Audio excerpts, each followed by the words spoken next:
Todas las épocas en la historia han tenido sus estupideces acerca de lo que es trabajo y lo que no lo es. Nuestra época es la más estúpida de todas.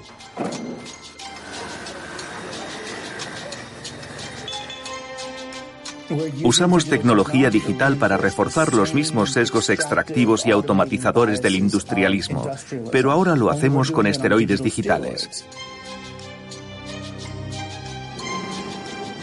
Una de las cosas más extraordinarias que ha emergido con la pandemia de coronavirus es que nos ha mostrado que nuestra vida laboral no mejora nuestra vida.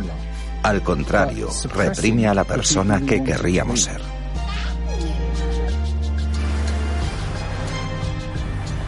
En el momento en el que nos encontramos con el cambio climático, la automatización y el envejecimiento de la sociedad, nos hemos visto obligados a replantearnos nuestro sistema de valores.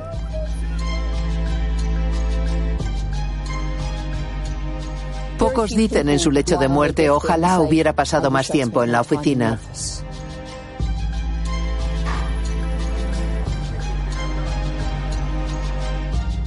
Durante 150 años, los economistas han soñado con la idea de que llegaríamos a ser tan productivos que trabajaríamos 10 o 15 horas a la semana para adquirir lo que necesitamos para vivir bien. Pero no ha sido así.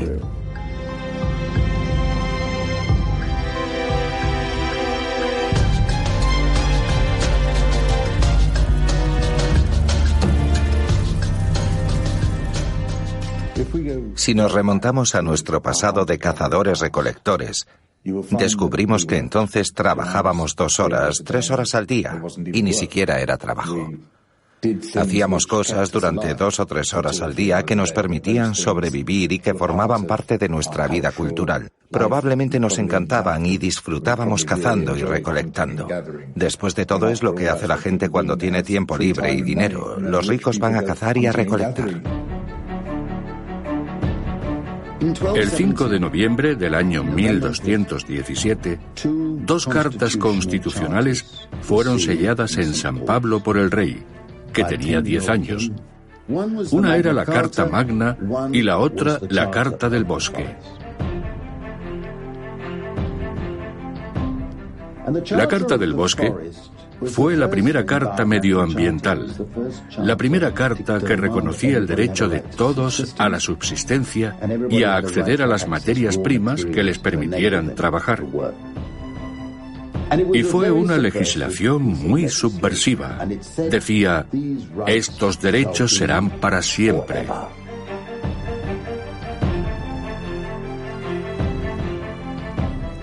La idea de que las personas no pudieran acceder a los recursos que necesitaban para vivir y prosperar era impensable en aquel momento y en cualquier parte del mundo. Eso cambió cuando se violó el derecho a la vivienda. La Carta del Bosque fue sistemáticamente quebrantada por lo que ahora conocemos como cercamiento, que se prolongó durante varios siglos para arrebatar a la gente las tierras en las que tradicionalmente habían habitado. Sus tierras fueron cercadas y privatizadas por las élites adineradas, porque no estaban dispuestos a abandonar sus cultivos de subsistencia para trabajar por un salario mínimo en las tierras de otro. No tenía sentido. Preferían seguir llevando su propio estilo de vida. Por primera vez en la historia, la gente no tenía acceso a los medios que necesitaba para sobrevivir. La única forma de hacerlo era vendiendo sus cuerpos, su trabajo, a cambio de un salario.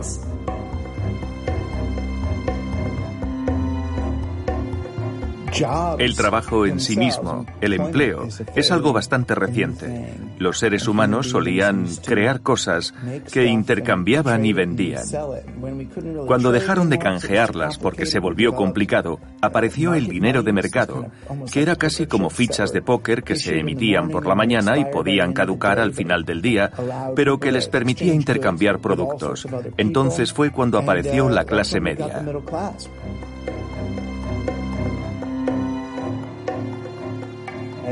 A medida que el pueblo se enriquecía, la aristocracia relativamente se empobrecía. Así que ilegalizaron el comercio y establecieron lo que llamaron cédula del monopolio, que significaba que solo estaba permitido hacer negocios en determinado sector si tenías autorización real. De ese modo, un zapatero que fabricaba zapatos y los vendía en el mercado, ahora tenía que trabajar como empleado de la Compañía Real de Zapatos de Su Majestad y viajar o irse a vivir a la ciudad. Así, en lugar de vender el producto que había creado, vendía su tiempo. En realidad, esa fue la primera vez desde la esclavitud en la que contrataron a trabajadores para construir la torre del reloj en la ciudad medieval. Fue entonces cuando nació el empleo. Y bueno, 4, 5 o 6 siglos después, pensamos en tener un trabajo y trabajar para alguna empresa como la forma de obtener ingresos.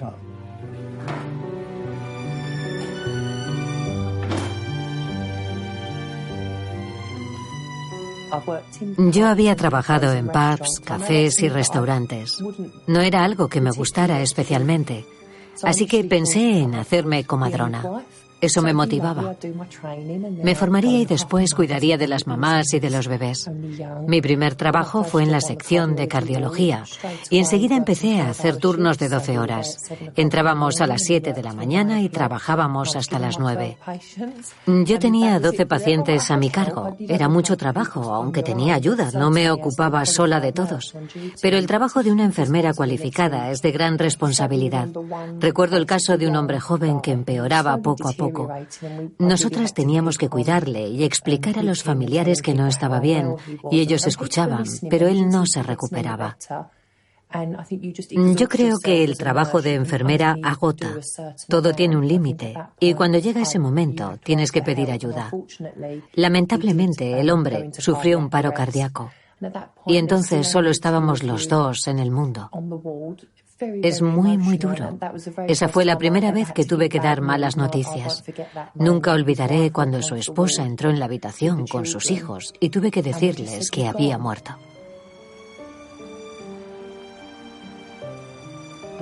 Ninguno de mis amigos tiene esa responsabilidad. Aquello me cambió la vida.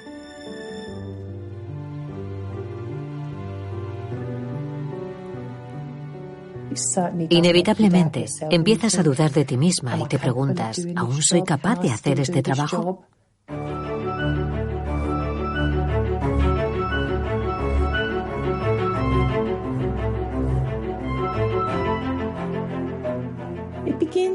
Todo empezó en la Inglaterra del siglo XVII con los puritanos. Fueron ellos quienes inventaron la ética del trabajo. No les preocupaba especialmente la producción o la acumulación de riqueza como un fin en sí mismo, sino la salvación. ¿Trabajas sin descanso de una manera disciplinada para realizar la voluntad de Dios en la tierra? Eso significaba que tenías que elegir una ocupación especializada y dedicarle toda tu vida. Y sobre todo, no perder nunca ni un minuto de tu tiempo. Si te sorprendían parado un momento y de repente sufrías un ataque al corazón o en ese instante te caía un rayo, el hecho de que no estuvieras trabajando mucho era una señal de que la fe te había abandonado. Y lo que entonces te esperaba era la condenación eterna.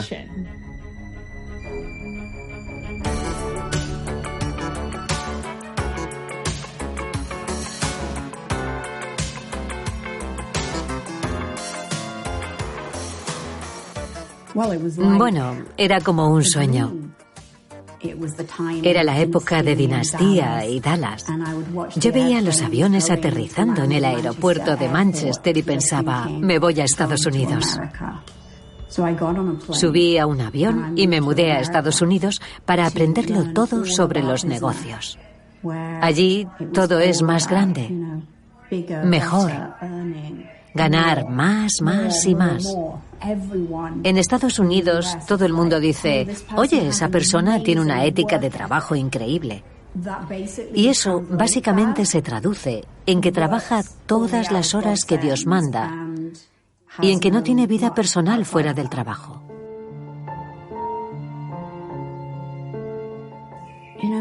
Los fines de semana, yo estaba allí trabajando sola. Sencillamente no tenía vida. Trabajaba todo el tiempo. Descubres que es como si la sociedad te aplaudiera desde las bandas. Nadie te dice: oye, ¿sabes lo que estás haciendo? ¿Por qué estás tomando estas decisiones?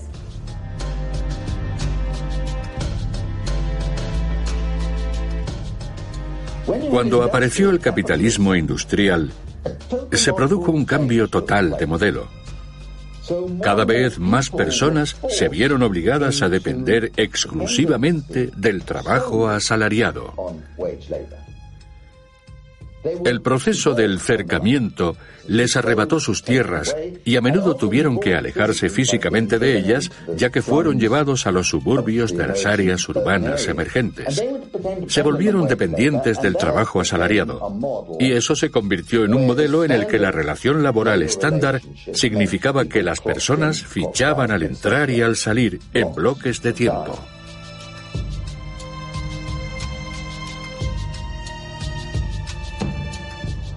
El principal cambio que se produce cuando pasas de una economía en la que generas valor a una economía en la que vendes tu tiempo es que los seres humanos comienzan a ser considerados por su valor de utilidad.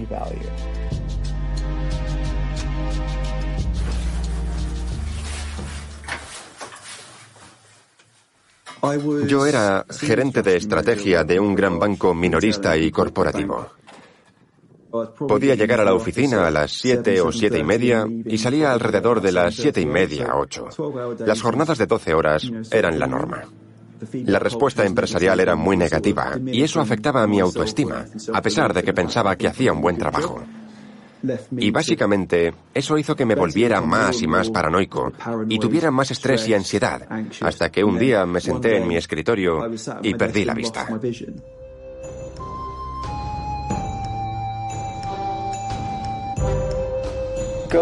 Todo ocurrió en el mismo momento, el final del feudalismo. Además del monopolio autorizado, se creó la moneda central. Los monarcas decretaron que quien usara otra cosa que no fuera ese dinero moriría. Y eso es lo que hacían, los mataban. Hubo guerras por eso. Cuando alguien quería hacer una transacción, tenía que pedir un préstamo con intereses en la moneda autorizada. Y eso significaba que devolvías más dinero del que habías pedido prestado. Pero ¿de dónde salía ese dinero extra? Del crecimiento económico. Eso funcionó bien para las potencias coloniales porque podían ir a África, a América, coger esclavos, apoderarse de sus cosas y seguir creciendo. Y así seguimos creciendo, hablo de Occidente, justo hasta el final de la Segunda Guerra Mundial, hasta que todas las colonias comenzaron a independizarse. Y cuando se independizaron, tuvimos que buscar otra forma de seguir creciendo. Y lo hicimos mediante el consumismo. Teníamos la televisión, que avivaba el deseo de consumir de la gente, y de ese modo pudimos construir más fábricas y dar empleo a más personas. Y mientras tuviéramos suficientes vertederos para tirar la basura que estábamos adquiriendo, la gente podía seguir comprando. Así que en Occidente se entró en esa espiral consumista en la que todo el mundo quería tener más cosas.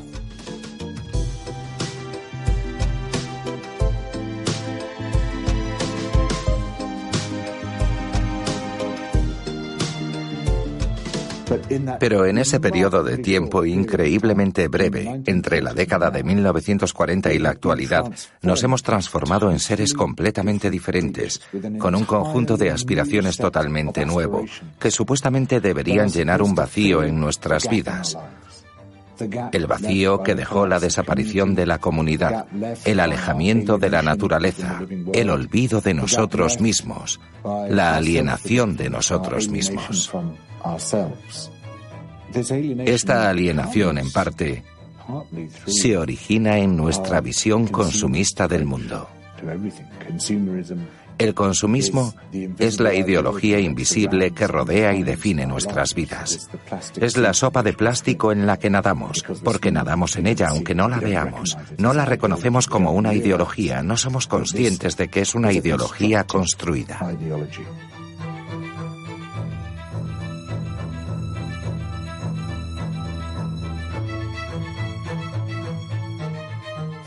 Por supuesto, la publicidad solamente es un eslabón de la cadena, pero es una parte esencial de ella, sin la cual nada más puede suceder en esa cadena causal.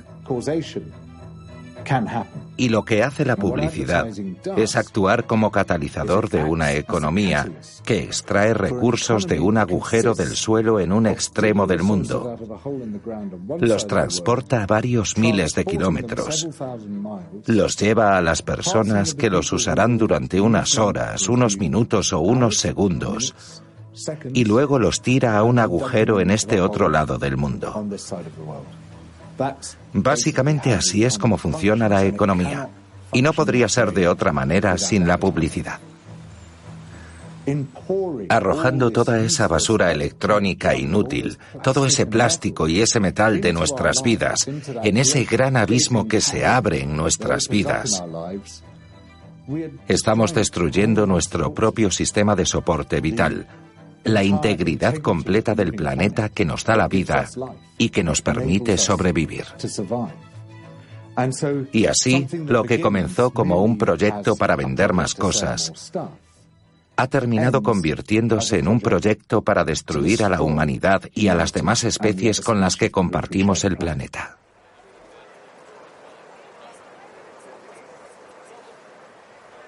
Abrí los ojos y seguía viendo doble, pero esta vez era el ojo derecho el que no podía enfocar. Era como si estuviera a punto de perder el conocimiento.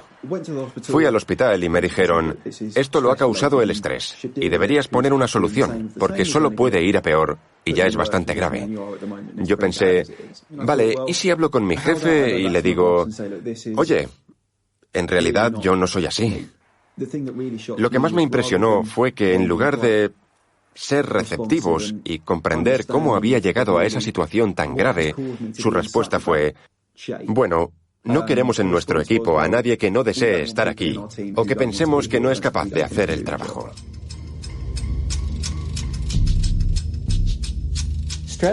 El estrés es un concepto moderno. A finales del siglo XIX y principios del XX, el diagnóstico que estaba de moda era la llamada neurastenia, también conocida como agotamiento nervioso o falta de energía nerviosa.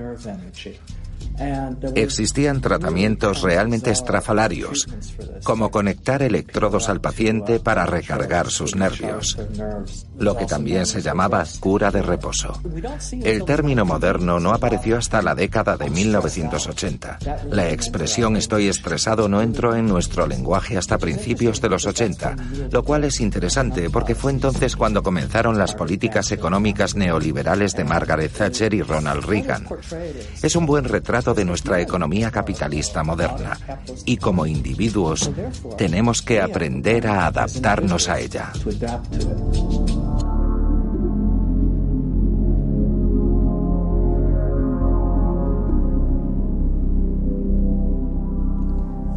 También es muy curioso que en las empresas los directores ejecutivos de repente empezaran a interesarse por la atención plena, una tradición que nació pero que muy lejos de las oficinas de Occidente. Ayudamos a empresas de todo tipo y tamaño ofreciendo terapia a sus empleados. Purina, nuestra compañía de alimentos para mascotas de Nestlé, es un ejemplo de nuestra estrategia en el trabajo. Hemos visto que es beneficioso tener perros en el lugar de trabajo y si has tenido un mal día, se notan los beneficios. Somos especialistas en formación en salud mental en el puesto de trabajo. Nuestro bienestar es una responsabilidad individual, pero los empresarios pueden hacer algo para mejorar el bienestar de sus empleados. Deberíamos preguntarnos, ¿por qué se ha convertido en una palabra de moda en el mundo empresarial? Y yo creo que este es un ejemplo más de cómo la cultura del bienestar en el trabajo ha llegado a sustituir a las luchas colectivas, las luchas sindicales. A nuestros jefes les interesa convencernos de que nuestros problemas laborales se pueden resolver con terapia individual.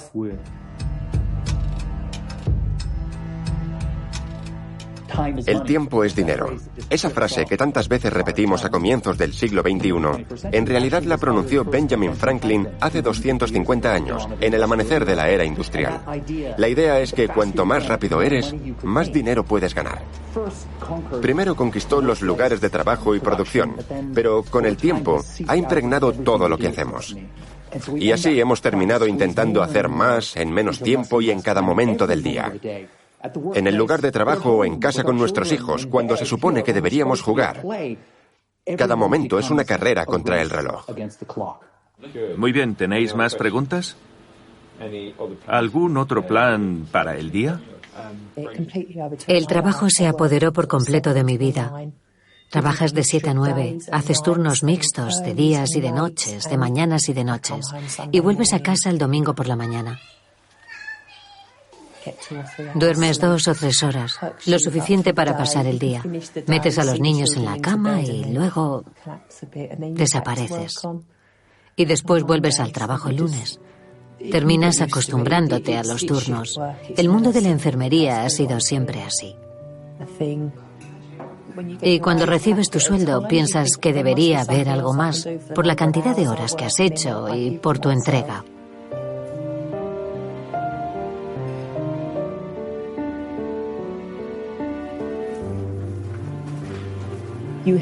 Algunas limpiadoras con contratos de los llamados de 0 horas tienen un trabajo durante el día y otro por la noche.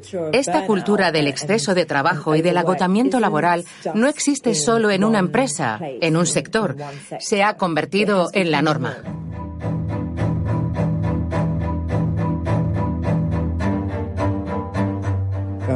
En Estados Unidos, todos los vecinos tienen un cortacésped. Todo el mundo tiene una quitanieves. Todo el mundo tiene su propio coche. Al principio parecía buena idea, porque la gente trabajaba y ganaba dinero y así podía comprar cosas a otras personas. Pero lo que ha conseguido esa especie de frenesí consumista ha sido llevarnos a todos a estar esencialmente insatisfechos, porque en realidad ninguna compra puede procurar al consumidor esa satisfacción interior.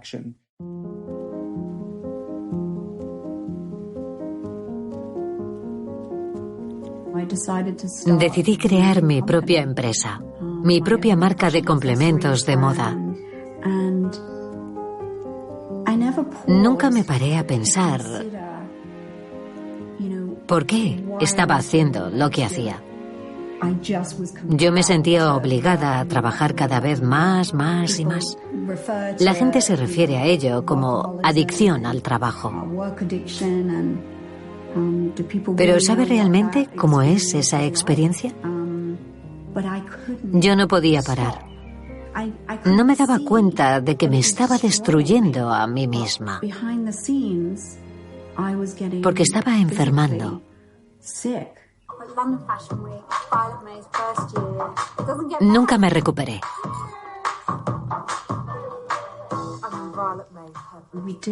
Hacíamos una presentación en la Semana de la Moda de Londres y mi cuerpo sencillamente se detuvo, se rindió, dijo basta. Me enviaron al hospital Charing Cross y mientras estaba tumbada en la camilla, comprendí que ese comportamiento compulsivo me había llevado hasta allí y que tenía que cambiarlo.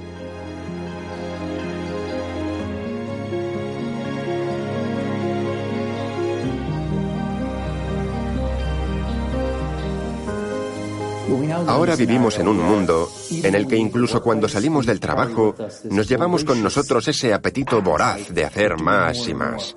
Salimos de trabajar y de repente estamos en Amazon comprando cosas y consumiendo. Sentimos que tenemos que ser cada vez más productivos en nuestro tiempo libre y consumir más. Y eso nos encierra en el círculo vicioso de trabajar, ganar dinero, gastar. Trabajar, ganar dinero, gastar. Damos vueltas y vueltas, como en una tóxica rueda de hámster.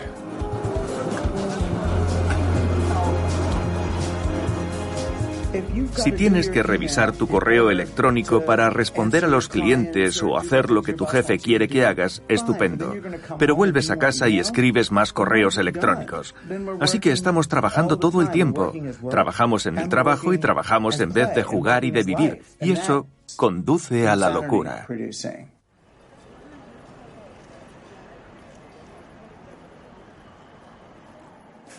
El tiempo libre bajo el capitalismo no es algo que realmente seamos capaces de usar.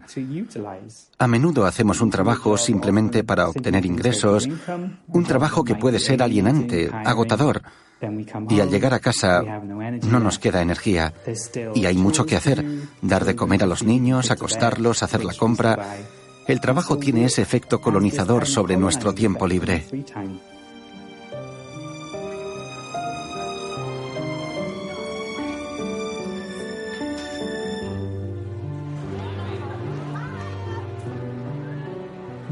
Lo interesante es que, a pesar de que avanzamos en la era digital, seguimos utilizando ese modelo de control extractivo de la era industrial. Y aunque la gente decía que la digitalización cambiaría el capitalismo y la economía y actuaba como si fuera una especie de revolución, no es así.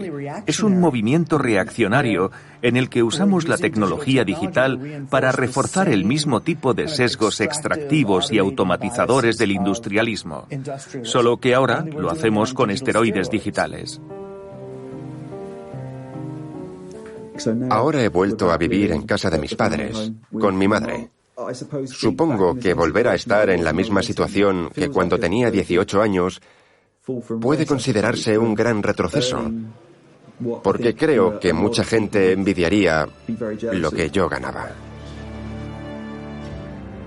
Hoy voy a la oficina de empleo para firmar la prestación por desempleo. El dinero ahora es un problema mayor de lo que a mí me gustaría.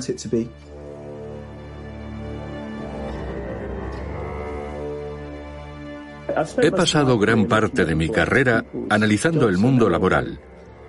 Y la paradoja es que la mayoría de ese tiempo lo dedico a estudiar cómo nos afectan los aspectos negativos del empleo, como el estrés laboral, la inseguridad laboral y el acoso laboral.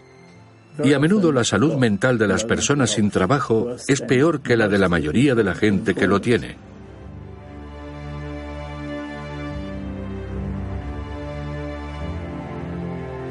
Aún es un estigma, a pesar de que sabemos que el desempleo no lo causan los individuos vagos. Puede estar causado por los banqueros con sus restricciones crediticias, etc. Pero solo es un aspecto de lo que hace que el paro sea una experiencia tan negativa, que afecte tanto a la salud mental. La gente echa de menos esa rutina y compartir objetivos con otras personas.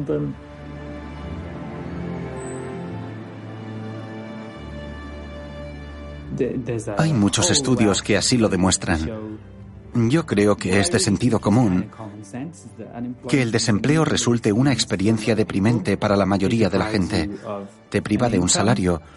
Y vivimos en una sociedad en la que los ingresos se utilizan para satisfacer cualquier tipo de necesidad. Y también te priva del reconocimiento. Si alguien se acerca y te pregunta, ¿a qué te dedicas?, puede ser un momento muy incómodo. Para muchas personas, el paro es sinónimo de aislamiento social. No tienen el sentido de la comunidad o de la participación que pueden derivarse del trabajo. El Estado y las empresas trabajan estrechamente para garantizar que la economía sea rentable. Nosotros somos los dueños del capital. Y para conseguirlo deben disponer de una gran fuerza laboral que no puede rechazar la opción de trabajar. Si no te esfuerzas lo suficiente por conseguir un trabajo, entonces formas parte del grupo de los pobres, eres un vago y no te mereces tener acceso a los recursos del Estado.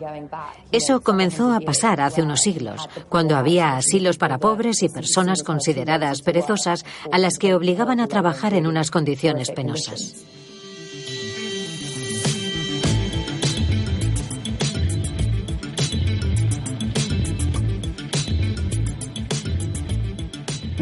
Vemos noticias que salen todos los meses en los medios de comunicación diciendo cosas como ¿qué haremos en el futuro? Cuando los robots hagan todo el trabajo, y nosotros no tengamos ya que trabajar.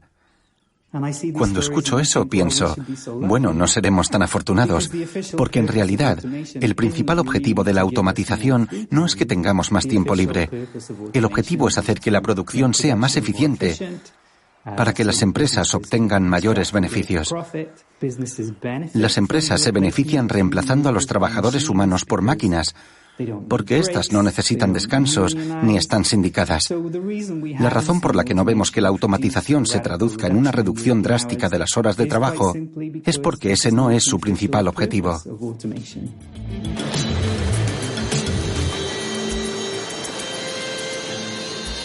Me gustaría ver desaparecer ese trabajo aburrido. Pero lo que la automatización y los cambios tecnológicos han estado haciendo es aumentar la desigualdad.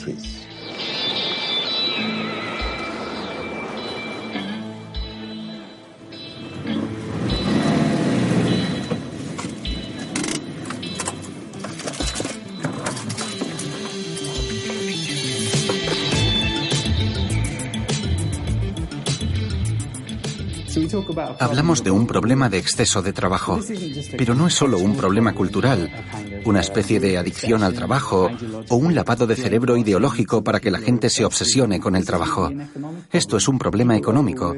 La gente trabaja demasiado porque tiene que ganarse la vida. El conductor de Uber que conduce los 7 días de la semana no lo hace porque culturalmente le hayan lavado el cerebro para trabajar tanto, sino porque tiene que hacerlo. Es interesante que Keynes pensara que a estas alturas tendríamos una semana laboral de 3 días y que el progreso humano se mediría trabajando menos y teniendo más tiempo, más vida. Pero ahora, especialmente en el Reino Unido, la gente invierte el doble de tiempo en ir al trabajo a diario que en el resto de Europa.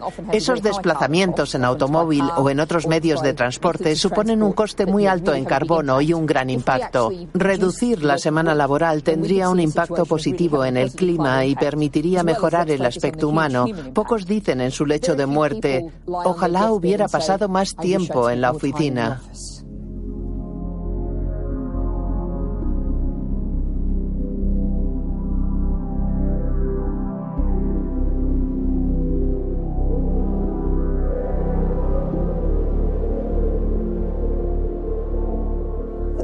Desde que me dijeron, a la temprana edad de 56 años, que posiblemente me quedaban días o semanas, he podido reflexionar mucho sobre la calma y la aceptación de las cosas.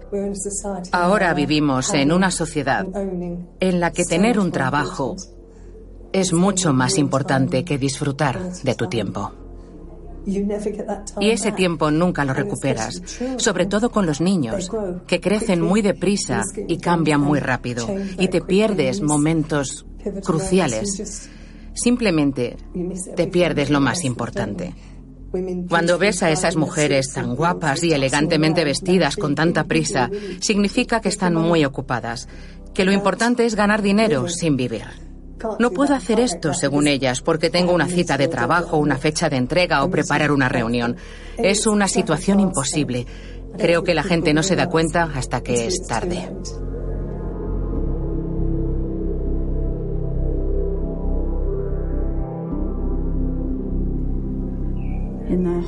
En el hospital tuve un momento de lucidez. Me di cuenta de que necesitaba ayuda, porque no sabía vivir de otra manera. Sencillamente, no sabía vivir de otra manera. Una de las cosas más increíbles cuando destrozas tu vida trabajando es que no tienes otra alternativa que llegar a la esencia de las cosas. Por ejemplo, ¿a qué dedicar tu energía? Yo me di cuenta de que no necesito tantas cosas. Regalé alrededor de 1/3 de mis cosas. Adoro mi casa, pero necesitaba liberarme de todo eso.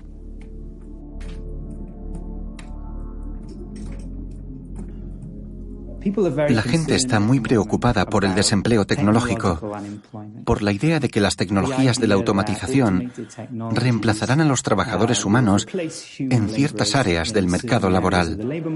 En esa situación, en la que el trabajo no funcionará como mecanismo de distribución de ingresos para todos, necesitaremos otra forma de conseguirlo, y una manera de lograrlo podría ser la renta básica universal. La renta básica universal es una política que establece el derecho a que cada ciudadano disponga de suficientes ingresos para vivir. No tienes que hacer nada para tener derecho a ella. Sería la misma para todos y estaría garantizada.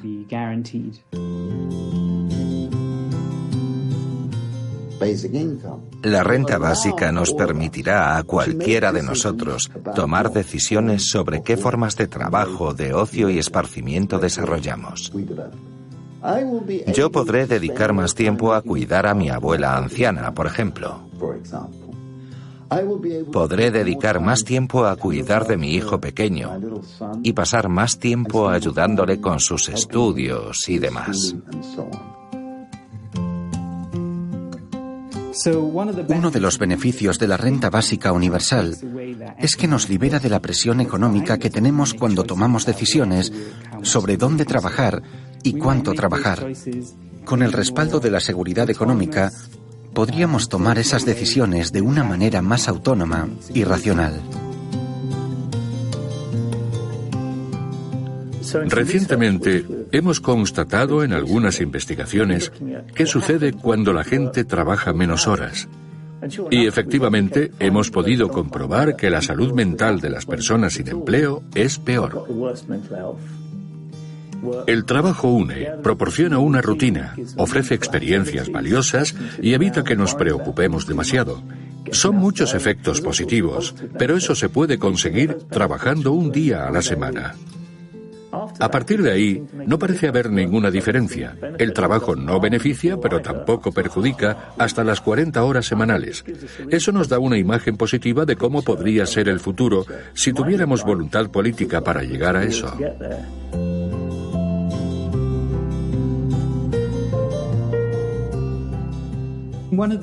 Una de las críticas habituales a la reducción de la jornada laboral es que la gente no sabría qué hacer con su vida, que el ocio nos haría caer en el vicio. Una objeción importante a esas críticas es que nunca hemos experimentado el tiempo libre de la forma en que los autores utópicos lo imaginaron, que no sería como el que tenemos ahora, sería un tiempo libre con los recursos adecuados. Un tiempo libre en el que una variedad de actividades ajenas al trabajo serían consideradas valiosas y útiles. Sería un tiempo libre en el que surgirían nuevos tipos de espacios sociales.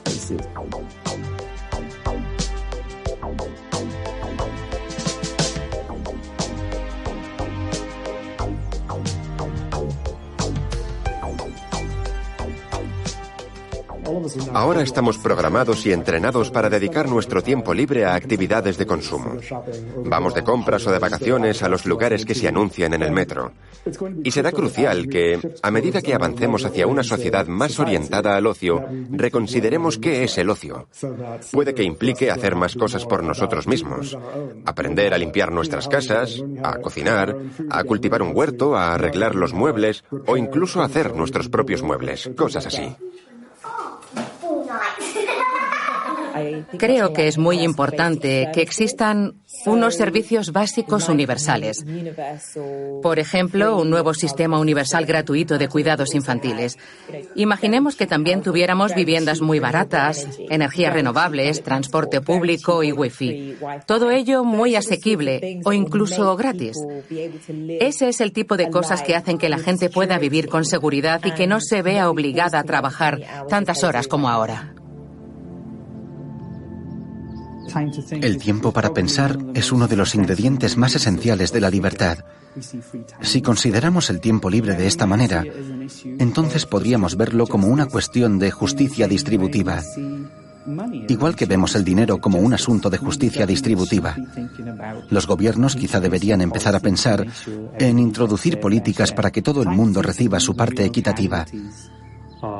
El tiempo para pensar es una de las víctimas de la cultura actual de jornadas laborales interminables. Y yo creo que ese tiempo es esencial para tener libertad, para pensar en los roles que desempeñas, en tus hábitos, en tus prioridades.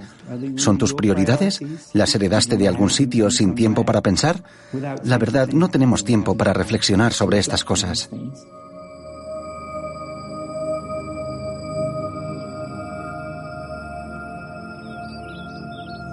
Todas las culturas tienen tradiciones para parar. La tradición judeocristiana tiene el Sabbat, un día de descanso, de pausa o de oración. La oración es la mejor forma de parar, de estar presente, de reflexionar o de salir de ti mismo, de tu propia espiral económica egoísta, y simplemente vivir el momento y tener una visión más amplia.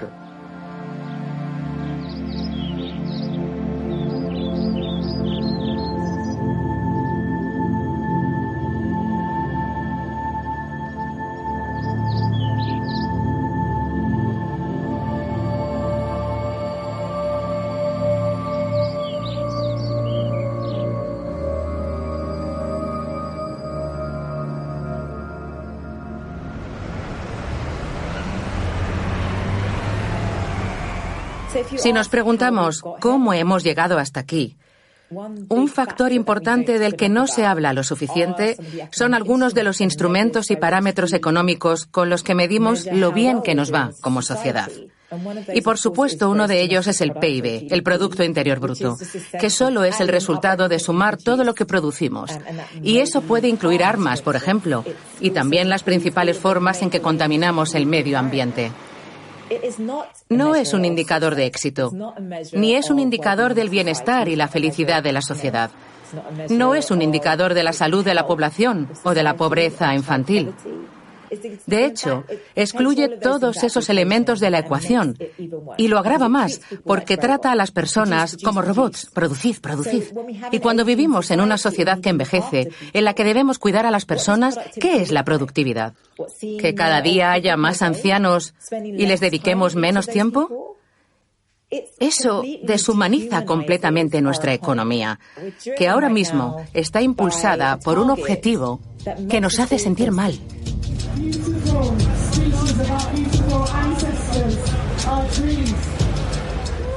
El problema que tenemos actualmente para crear un movimiento que nos permita organizarnos y recuperar el control en nuestros lugares de trabajo es muy grande. Ahora tenemos una cultura digital que nos anima a pensar de una forma muy individualista y el consumismo realmente nos impide tomar conciencia de nuestra relación con nuestros jefes, con el Estado, etc.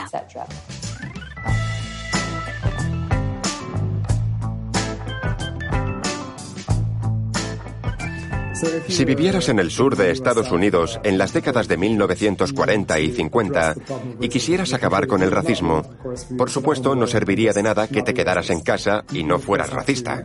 Tendrías que salir, movilizarte e intentar cambiar el sistema racista.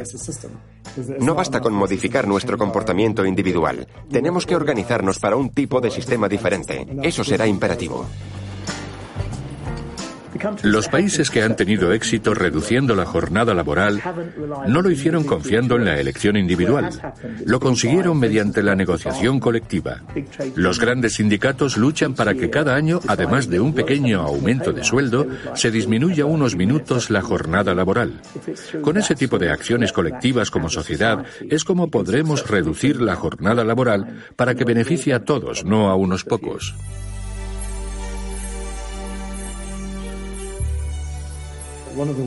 Para facilitar este tránsito hacia una economía más ecológica o más humana, tendremos que pensar en regular la publicidad de manera significativa e incluso liberar el espacio público que ocupa ahora.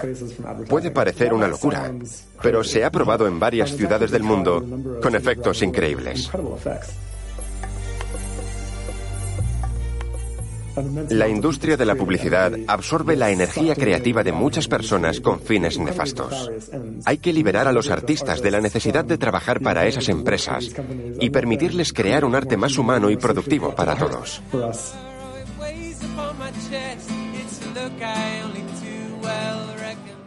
Una de las cosas que he hecho ha sido hablar con muchas personas que decidieron dejar de trabajar o reducir radicalmente sus horas de trabajo. A menudo, una de las razones que lleva a cambiar es algún tipo de ruptura temporal con la vida cotidiana. De repente, todos los hábitos que tenías y que te parecían increíblemente naturales, los ves desde fuera y parecen algo que podría cambiarse. Vemos a personas que han superado la dinámica de vivir dedicadas al trabajo. Sufrieron una crisis en su vida, quizá tras perder a alguien que falleció joven, y eso hizo que valoraran de verdad qué era lo que estaban haciendo. ¿Realmente era eso lo que querían hacer? ¿Entregarse al trabajo el resto de su vida? Que una o dos personas reflexionen en mitad de una crisis y se enfrenten a ella es una manera de ver que existen otras alternativas al margen de montarnos en el coche o coger el metro e ir a trabajar todos los días. Podemos vivir nuestra vida de otra forma, y eso ha quedado claro para todos.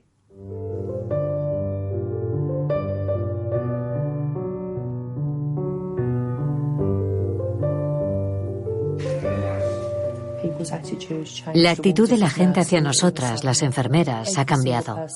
Ahora, cuando conozco a alguien, me pregunta por mi trabajo, por lo que pasa en los hospitales. Siempre es la primera pregunta que me hace la gente.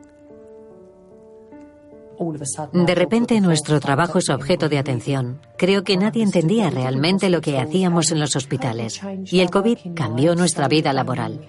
Seguimos trabajando en el servicio de urgencias, así que hemos estado haciendo muchas más noches y fines de semana, y eso nos afectó notablemente. También tuvimos que decidir si regresar a casa. Durante 3 o 4 meses, algunas de mis compañeras solo vieron a sus hijos de lejos. Tuvimos que tomar esa decisión como familia para intentar protegernos de la mejor manera posible. Aún así, volvíamos a casa cada noche para vernos. Tuvimos que tomar una decisión crucial. Tampoco teníamos alternativas. O cuidábamos de ellos, o nadie los cuidaría. Otra cosa que hemos descubierto durante la pandemia es quiénes son realmente los trabajadores esenciales. Y resultó que los trabajadores clave generalmente son aquellos a quienes llevamos mucho tiempo menospreciando. Son personas en las que apenas habíamos reparado, cuyo trabajo, esencial para todos los demás, apenas valorábamos. Son las limpiadoras o los repartidores, las mismas personas que son zarandeadas por los gobiernos. Muchos son inmigrantes recién llegados a los países ricos, y básicamente son ellos quienes mantienen a esas naciones funcionando.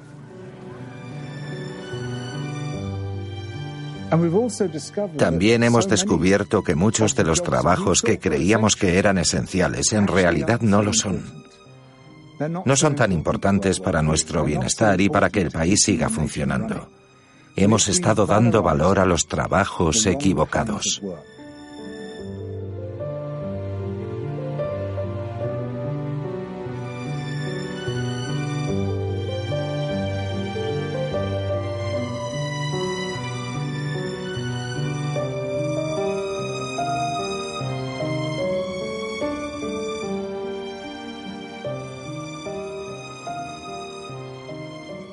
Hay gente que dice que trabajar te hace feliz. Es una auténtica bobada. El trabajo no es algo que te dé la felicidad. Un trabajo es, fundamentalmente, un asunto práctico, funcional. Voy a trabajar porque necesito el dinero. Voy a trabajar porque eso es lo que debo hacer. Pero la mayoría de la gente hace cosas que le encantaría no tener que hacer. En realidad, tener que trabajar reduce la posibilidad de que millones de personas desarrollen su humanidad. Da igual que sean 4, 5 o 7 días a la semana. Sigue siendo un trabajo. Y creemos que es lo más importante en la vida. Pero no lo es.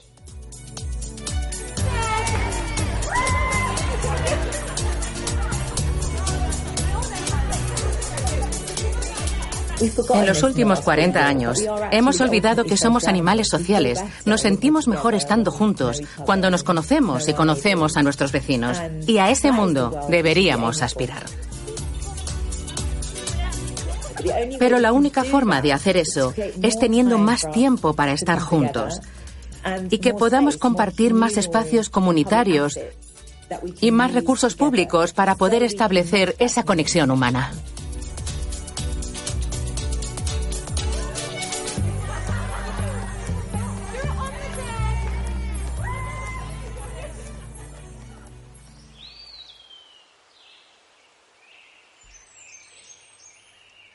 Creo que esta es una idea profunda.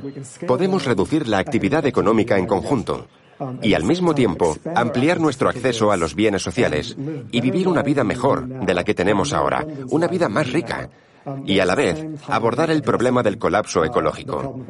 En esa situación, todos salimos ganando.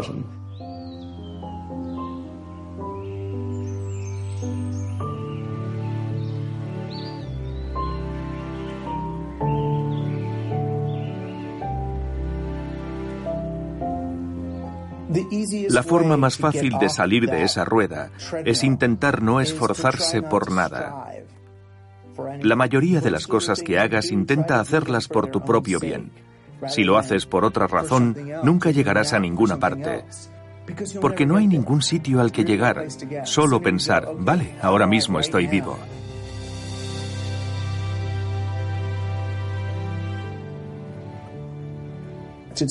No son solo nuestros empleadores los que nos tratan como si tuviéramos un valor de utilidad. También nos vemos a nosotros mismos de esa manera. Y sin ponernos demasiado espirituales, creo que debemos aceptar que todos tenemos un valor intrínseco. Tienes que ganarte el sustento para poder vivir, pero no tienes que ganarte el sustento para ser valioso. Como ser humano, llegaste siendo valioso, digno, consciente y con alma. Y si puedes aceptar eso, todo cambiará.